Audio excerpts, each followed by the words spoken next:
अस्सलाम वालेकुम स्टूडेंट्स। आज का जो हमारा टॉपिक है वो है बैरोमेट्रिक फार्मूला। देखने में थोड़ा सा डिफ़िकल्ट लगता है लेकिन ये वैसे बहुत आसान टॉपिक है। हम इसकी डेफिनेशन करने से पहले कुछ इसके कुछ पॉइंट्स करेंगे, ठीक है। वो कहते हैं कि in laboratory scale the pressure can be consider to be uniform throughout the system.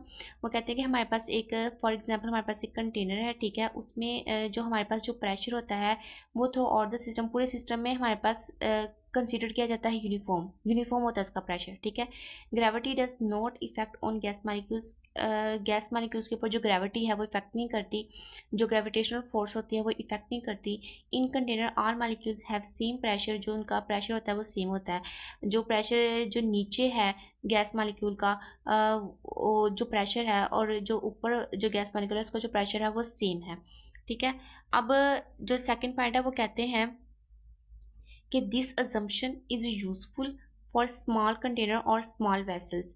मैंने ऊपर पहले भी बताया था कि इन ऊपर लिखा हुआ है कि इन लिपोर्ट्री स्केल पे वो कहते हैं कि जो अजम्पशन है ना, हम इसको ट्रू मान लेते हैं। क्या मान लेते हैं कि this assumption is useful for small container और स्मॉल वेसल्स के जो हमने प्रेशर और ग्रेविटी की बात किया है कि ग्रेविटी कोई इफेक्ट नहीं करती गैस मॉलिक्यूल्स के ऊपर और जो प्रेशर है वो सेम रहता है। वो कहते हैं कि हम इसको स्मॉल कंटेनर और स्मॉल वेसल्स के लिए मान लेते हैं, बट इन लार्ज वेसल और large scale systems the pressure is not same. The effect of gravity must be taken into account कि जो ग्रेविटी है वो भी इफेक्ट करेगी उस कंटेनर के ऊपर। और जो हमारे पास क्या है एंड द हायर, और उसके बाद ये यहाँ पर नहीं आना, ये यहाँ पर आएगा कि जो फर्स्ट पॉइंट है उसमें वो कहते हैं कि the effect of gravity must be taken into account कि जो ग्रेविटी है वो भी इफेक्ट करेगी। और उसके बाद ये जो प्रेशर है द हायर द लेवल, जिस तरह जो लेवल है वो हाई होता जाएगा उसी तरह the lower the pressure the lower the gas pressure, उस तरह जो गैस का प्रेशर है वो भी कम होता जाएगा।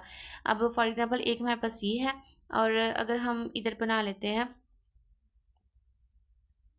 हमने सबसे पहले बात की कि हमारे पास अगर कोई भी छोटी चीज़ है और ये हमारे पास एक स्मॉल कंटेनर है, ये हमारे पास एक बड़ा कंटेनर है। इस स्मॉल कंटेनर में भी गैस मॉलिक्यूल्स हैं, इसमें भी गैस मॉलिक्यूल्स हैं। जो हमारा फर्स्ट पॉइंट था उसमें वो कहते हैं कि गैस मॉलिक्यूल्स के ऊपर एक तो ग्रेविटी जो है वो इफेक्ट नहीं कर रही और उसके बाद जो प्रेशर है वो इफेक्ट नहीं कर रहा, कि जो गैस मॉलिक्यूल का यहाँ पर प्रेशर है वो भी यहीं पे प्रेशर होगा। लेकिन वो कहते हैं कि जब हम लार्ज स्केल की बात करते हैं तो इसमें जो हमारे पास ग्रेविटी है, जो ग्रेविटेशनल फील्ड है, वो भी जो फोर्स है उसकी वो भी इफेक्ट करती है गैस मॉलिक्यूल्स के ऊपर। और इसमें प्रेशर भी इफेक्ट करता है। प्रेशर किस तरह इफेक्ट करता है कि जैसे जैसे हम ऐसे ऊपर जाते जाते हैं तो जो इसका प्रेशर होता जाता है वो लोअर होता जाता है। ये इसके फर्स्ट और ये जो 2 पॉइंट्स हैं इसमें ये बताया गया है। अब हम इसकी डेफिनेशन पढ़ते हैं तो हमारी डेफिनेशन समझने में अब हमें आसानी होगी। वो कहते हैं barometric distribution law deals with the variation of pressure with height. Height के साथ जो वेरिएशन आ रही है प्रेशर में, हाइट के साथ जो प्रेशर में वेरिएशन आ रही है उसको डील करने के लिए produced as a result of the influence of the gravitational field, ठीक है। उसके बाद हम बैरोमेट्रिक फार्मूला को क्यों यूज़ करते हैं? Barometric formula is used for the measurement of the pressure of gas. अब हम नेक्स्ट इसको ड्राइव करते हैं। सबसे पहले हम इसकी ये जो है सिलेंडर इसको देख लेते हैं। इसमें हमारे पास ना वर्टिकल सिलेंडर आएगा, ठीक है। उसमें इसका क्रॉस सेक्शन ए होगा यहाँ पर और ये हाइट होगी और ये चेंज इन हाइट है, ठीक है। और ये प्रेशर है, उसके बाद ये चेंज इन प्रेशर भी होगा और ये नेगेटिव का साइन इसलिए आया है क्योंकि ये हमें बताता है कि ये जो प्रेशर है वो डिक्रीज़ हो रहा है व्हेन हाइट इंक्रीजेज। जैसे जैसे हाइट इंक्रीज होगी प्रेशर हमारा डिक्रीज होता जाएगा, तो उसकी वजह से यहाँ पर नेगेटिव का साइन आया है, ठीक है।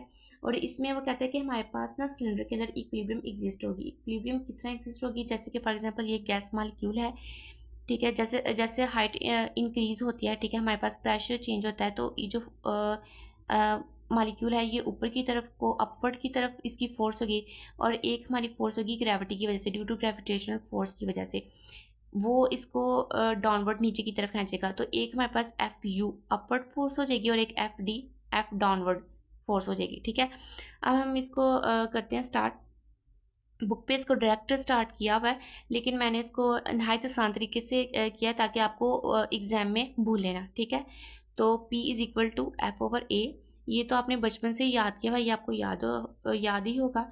अब हम एफ एक तरफ लिख देंगे और पी ए एक तरफ लिख देंगे, ठीक है। अब क्या होगा कि if pressure is D P, क्योंकि हाइट की वजह से हमारे पास जो प्रेशर है वो पी से डी पी में चेंज हो रहा है ना, तो यहाँ पर हम डी पी लिख देंगे तो कोई इतना बड़ा मसला नहीं है, ठीक है। तो यहाँ पर क्या होगा कि एफ यू, जो यू वाला था हाइट की वजह से, ठीक है, वो एफ यू, वो हम इधर लिख देंगे एफ यू, एफ की जगह एफ यू लिख देंगे इज इक्वल टू ए के बाद ये पी के साथ हमने इधर डी पी लगा दिया, ठीक है। Now force due to gravity. अब ग्रेविटी में क्या होता है कि ग्रेविटेशनल फोर्स होती है जिसकी वजह से एक्टिंग डाउनवर्ड करता है मॉलिक्यूल, वो कर देंगे, ठीक है। तो इसमें अब हमने दूसरा फार्मूला यूज़ करना है, एफ इज इक्वल टू जो एम ए वाला था ना वो वाला, अब ए की जगह हम यहाँ पर जी लिख देंगे, simple, F is equal to M G. और उसके बाद ये जो एम है, एम एम का ये डेंसिटी का फार्मूला होता है D is equal to M over V. यहाँ से हम एम एक साइड पे ले जाएंगे और डी वी इकट्ठे हो जाएगा, ठीक है। अब हमने इस एम की जगह ये डी वी लिख देना है, ये डी वी लिख दिया है, ठीक है। अब ये जो डी डेंसिटी हम इसको इस तरह भी लिख सकते हैं, ठीक है, ये भी इसका एक साइन होता है डेंसिटी का। अब हमने इसको इस तरह लिख दिया है इस डी की जगह, ठीक है, ये इसको इस तरह लिख दिया है, और वी और जी। और इसके बाद वी का हमारे पास जो फार्मूला होता है वॉल्यूम का, वो एल मल्टीप्लाई एल होता है। इसमें ये जो एल मल्टीप्लाई एल होता है वो ए के इक्वल होता है, जो एक एल है वो ऐसे कैसे आ गया है। अब ये जो एक एल है, ठीक है, वो डी एच के इक्वल होता है, वो हमने डी एच लिख दिया, तो V is equal to A D H, ठीक है। अब इस वी की जगह हमने इसकी ये वैल्यू लिखते नहीं है, तो हम लिख देते हैं एफ डी, क्योंकि ये ग्रेविटेशनल फोर्स है तो ये डाउनवर्ड हो रही है, तो ये एफ डी हो गया है is equal to density A D H G, ठीक है। अब हमने ये हमारा एक फर्स्ट स्टेप कंप्लीट हो गया। अब हमने एफ यू और एफ डी को जो हमने पहले कहा था ना इक्विलिब्रियम एग्जिस्ट होती है, उसी बेस पे हमने इसको इक्वल कर देना है F U is equal to F D को, क्योंकि यहाँ पर हमारे पास इक्विलिब्रियम एग्जिस्ट करती है जब ये ऊपर की तरफ जा रहा है और ये एक नीचे की तरफ इसको फोर्स खींच रही है। अब हमने इन दोनों वैल्यूज़ को ऐसे लिख दिया है, ठीक है। और यहाँ से ए कैंसिल हो जाता है, बकाया सारी वैल्यू एज इट इज़ नीचे आ जाती है। यहाँ पर नेगेटिव साइन लग जाएगा और ये नेगेटिव साइन इंडिकेट करता है कि प्रेशर डिक्रीज कर रहा है विद एल्टीट्यूड, ठीक है। उसके बाद ये डी पी का ये जो माइनस का साइन है ये इस तरफ चला जाएगा, ठीक है। तो बकाया सेम वैल्यू ऐसी की ऐसी लिख दी है, तो ये हमारे पास इक्वेशन नंबर 1 हो गया। अब तीसरा पार्ट आ जाता है आगे। तो अब हमें पता है कि P V is equal to N R T होता है, ठीक है। तो जो एन होता है वो मास ओवर मोलर मास के बराबर होता है, हमने वो यहाँ पर सिंपली लिख देना है एन की जगह। तो P V is equal to M over capital M R T, ठीक है। उसके बाद हम क्या करेंगे, यहाँ पर ये जो v है हम v को इधर ले जाएंगे और यहाँ पे जो आर टी है उसको हम इस तरफ ले जाएंगे। तो यहाँ पर क्या होगा, m ओवर v हो जाएगा और P M over R T हो जाएगा। और हमें ये पता है कि m ओवर v डेंसिटी के बराबर होता है और ये इसको इस तरह भी डिनोट कर सकते हैं। तो अब हम इधर क्या करेंगे कि ये जो डेंसिटी है बराबर हो जाएगा P M over R T, P M over R T, ठीक है, ये हो जाएगा। अब वो कहता है कि पुट द वैल्यू ऑफ ये डी डेंसिटी इन इक्वेशन 1। अब ये जो इक्वेशन 1 है ये वाली, इसमें अब हम जो नेक्स्ट में स्टेप में होगा वो क्या होगा कि सिर्फ और सिर्फ इसकी जगह ना मैंने इसकी वैल्यू को पुट कर देना है, बकाया सेम एज इट इज़ सारी वैल्यू आएगी। मैंने ना इधर भी इस फर्स्ट इक्वेशन को लिख दिया ताकि आपको आसानी हो। हम इसके अंदर इस डेंसिटी की वैल्यू को पुट कर देंगे, सिंपली हमारे पास ये आ जाएगा। वो कहता है कि separating the variable we got on integration. अब हमने यहाँ पर इंटीग्रेट करना है इसको, ठीक है। तो डी पी ओवर ई वाला जो हमारे पास है ना पी, ये इधर नीचे आ जाएगा is equal to minus M G over R T, ये वाला M G over R T इधर आ जाएगा और ये डी एच। हमने वेरिएबल्स को अलग करना है, ठीक है। ये जो कांस्टेंट है एक साइड पे कर देंगे। अच्छा, अब क्या होगा कि यहाँ पे इंटीग्रेट करेंगे, ये पी नोड पी होगा, जो पी नोड है वो अर्थ सरफेस से, और ये जो पी है ये हाइट है, ठीक है। उसके बाद minus M G over R T, तो ये जो डी एच है इसको हम इंटीग्रेट करेंगे, ये 0 से एच हाइट जितनी भी होगी वहाँ तक होगी, ठीक है, एच हाइट होगी। अब हमने इसके अंदर वैल्यूज़ को पुट करना है। आपको पता होगा कि जब हम इंटीग्रेट करते हैं तो इसकी वैल्यू को जब हम पुट करते हैं ना, तो natural of P minus natural of P nought आएगा। पहले पी की वैल्यू आएगी फिर पी नोड की वैल्यू आएगी, सेम ये वाली वैल्यू ऐसी की ऐसी नीचे आ जाएगी।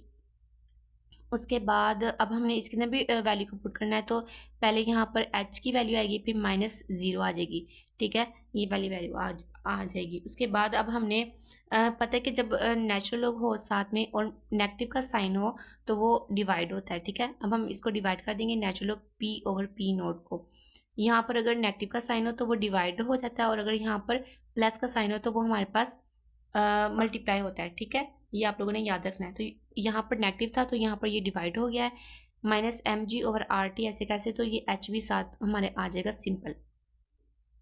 उसके बाद अब हमने नेचुरल लॉ को ख़त्म करना है। नेचुरल लॉ को जब हम ख़त्म करेंगे तो यहाँ पर एंटीलॉग आएगा, तो ये यहाँ पर ई आ जाएगा और ये ई की पावर बन जाएगा mg। यहाँ से नेचुरल लॉ ख़त्म हो गया है, यहाँ पर ई आ जाएगा और ये इसकी पावर बन जाएगी -mgh/RT। ठीक है, उसके बाद क्या होगा कि ये p ऐसे कैसे रहेगा, और ये जो p नोड है ये इस तरफ चला जाएगा, p नोड e -mgh/RT। अब इसके बाद वो कहते हैं कि two alternative forms of equation, ये टू अल्टरनेटिव फॉर्म्स इसकी इक्वेशन की हैं, ये भी मोस्टली कॉमनली यूज होती हैं। ठीक है, इसमें वो कहता है कि बस पी की जगह हमारे पास ना यहाँ पर डेंसिटी आ जाएगी। ठीक है, क्योंकि जो डेंसिटी है ना, density of the gas is directly proportional to pressure, तो हम प्रेशर की जगह हम डेंसिटी भी लिख सकते हैं। ठीक है, डी, तो ये हम इस फार्मूले को भी यूज़ कर सकते हैं। उसके बाद वो कहता है कि प्रेशर जो होता है ना वो आल्सो डायरेक्टली प्रोपोर्शनल होता है number of the molecules per unit volume, और इसको हम ये एन बार से डिनोट करते हैं।